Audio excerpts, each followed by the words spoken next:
প্রধান উপদেষ্টা ডক্টর মোহাম্মদ ইউনূসকে অসংখ্য ধন্যবাদ এবং আগামীর জন্য শুভকামনা রইল। উপদেষ্টা সহ সবাই বসে বৈঠকে একটি সিদ্ধান্ত নিলেন যে আওয়ামী লীগের কার্যকলাপ নিষিদ্ধ। তো আওয়ামী লীগকে নিষিদ্ধ না করে আওয়ামী লীগের কার্যকলাপ নিষিদ্ধ করলো, এটা নিয়ে কিছুটা চিন্তিত।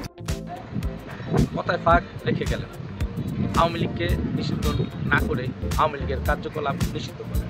আমাদের দাবি ছিল আওয়ামী লীগকে নিষিদ্ধ করা। এটা নিয়ে ছাত্রসহ যারা যারা আছে তারা সবাই শাহবাগে জড়ো হয়েছে। আওয়ামী লীগের কার্যক্রম নিষিদ্ধ তো 5 সেপ্টেম্বর 2024 সালে করেছিল উপদেষ্টা মণ্ডলী বৈঠক করে সভা ডেকে প্রেস বিজ্ঞপ্তির মাধ্যমে। তাহলে কি দীর্ঘ 7 মাস তারা যে বক্তব্য দিয়েছেন এটা শুধু মৌখিক বক্তব্য ছিল, কোনো কার্যকলাপ ছিল না? 7 মাস পর পুরনো বক্তব্য আবার দিয়ে তারা 24-এ গণঅভ্যুত্থান চেতনাকে চুপ করে রাখে। বিএনপির বক্তব্য অনেক ভাইরা মনে হয় এখনও শোনেন বা অনেকেই জানেন না।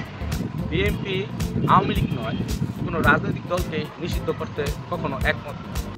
নিষিদ্ধ করতে হলে একটি প্রক্রিয়ার মাধ্যমে যেতে হবে। যেমন গণ অভ্যুত্থানে যে দল স্বৈরাচার ছিল তাদের অপকর্ম তুলে ধরা, আইন মন্ত্রণালয় সহ বিচারিক ব্যবস্থা এবং নির্বাচন কমিশন সহ নানা রকম প্রক্রিয়া দিয়ে তাদের নিষিদ্ধ করার একটি তাগিদ দিতে হবে। পাশাপাশি জনগণের একমত নিয়ে যাতে তারা পুনরায় কোনোভাবে ভুল ধরতে না পারে যে তাদের নিষিদ্ধ শুধুমাত্র একটি দল বা একটি গোষ্ঠী করেছে। নির্দিষ্ট দল গোষ্ঠী বা জাতি করলে তাদেরও খেসারত দিতে হবে। এখানে জনগণের ভূমিকা সবচেয়ে বেশি জরুরি। আমি সহ সবাই চাই স্বৈরাচার শেখ হাসিনা এবং তার দোসরদের একটি দৃষ্টান্তমূলক শাস্তি হোক। আমার ভাইয়ের রক্তের বদলা নিতে হলে স্বৈরাচার খুনি হাসিনা সহ তার দোসরদের প্রতিটা এলাকায় পাড়া মহল্লায় রুখে দিতে হবে। তো আমাদের 24-এর এই চেতনা ধরে রাখতে হলে আমাদের সবার এক হয়ে কাজ করতে হবে।